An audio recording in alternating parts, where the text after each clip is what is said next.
పైకి అందంగా కనిపించే గుల్జార్ హౌస్ లోపలంతా డొల్లేనా? అంత పెద్ద భవనానికి చిన్న సందే దారా? ఫైర్ యాక్సిడెంట్ కు కారణాలేంటి? అధికారులు చెప్పిన విషయాలేంటి? చార్మినార్ సమీపంలోని గుల్జార్ హౌస్ భవనంలో జరిగిన ప్రమాదం తీవ్ర విషాదాన్ని నింపింది. ఇప్పటి వరకు 17 మంది మృతి చెందినట్లు అధికారులు ప్రకటించారు. అయితే అగ్ని ప్రమాదంలో మృతుల సంఖ్య భారీగా పెరగడానికి గల కారణాలపై అధికారులు ఆరా తీస్తున్నారు. భవనం గ్రౌండ్ ఫ్లోర్ లో నగల దుకాణం నిర్వహిస్తుండగా మొదటి అంతస్తులో వ్యాపారి కుటుంబం నివాసం ఉంటోంది. వేసవి సెలవుల సందర్భంగా వ్యాపారి వద్దకు బంధువులొచ్చారు.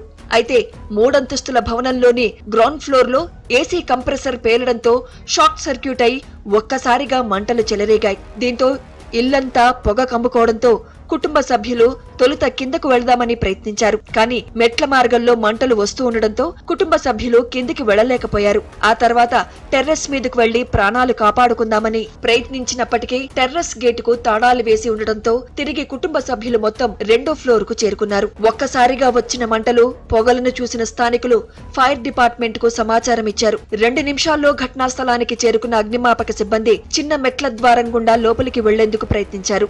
కానీ టనల్ లాంటి మెట్లు ఉండడంతో ఫైర్ సిబ్బంది ఇబ్బంది పడ్డారు. వెంటనే మెట్ల వద్ద మంటలను అదుపు చేసిన అగ్నిమాపక సిబ్బంది లోపలికి వెళ్లి అపస్మారక స్థితిలోకి వెళ్లిన 17 మందిని రెస్క్యూ చేసి హుటాహుటిన ఆసుపత్రికి తరలించారు. అయితే మృతుల సంఖ్య భారీగా పెరగడంతో బిల్డింగ్ లో ఫైర్ ఎగ్జిట్ లేకపోవడం వల్లే ప్రమాద తీవ్రత పెరిగిందని అభిప్రాయానికి వచ్చారు. అంతేకాకుండా విద్యుత్ షార్ట్ సర్క్యూట్ కారణంగా ఇంట్లో చెక్కతో చేసిన ప్యానెళ్లకు మంటలు అంటుకోవడంతో పొగ దట్టంగా అలుముకున్నట్లు అధికారులు చెబుతున్నారు.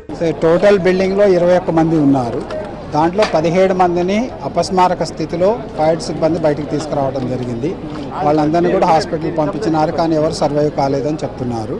4గురిని మాత్రం ప్రాణాలతో బయటికి తీసుకురావడం జరిగింది. ఉదయం 6 గంటల సమయంలో ప్రమాదం జరిగిందని అగ్నిమాపక శాఖ డీజీ నాగిరెడ్డి తెలిపారు. ప్రమాదం జరిగిన వెంటనే ఫైర్ సిబ్బంది అప్రమత్తమయ్యారన్నారు. 11 అగ్నిమాపక శాఖ వాహనాలు, ఒక ఫైర్ ఫైటింగ్ రోబోట్, 17 మంది అగ్నిమాపక అధికారులు, 70 మంది సిబ్బంది ఆపరేషన్ లో పాల్గొన్నారన్నారు. మంటలను ఆర్పడానికి 2 గంటల పాటు ఫైర్ ఫైటర్స్ శ్రమించారన్నారు. Advanced fire robot, Bronto, sky lift hydraulic ప్లాట్ఫామ్లను ఆపరేషన్ లో ఉపయోగించారు.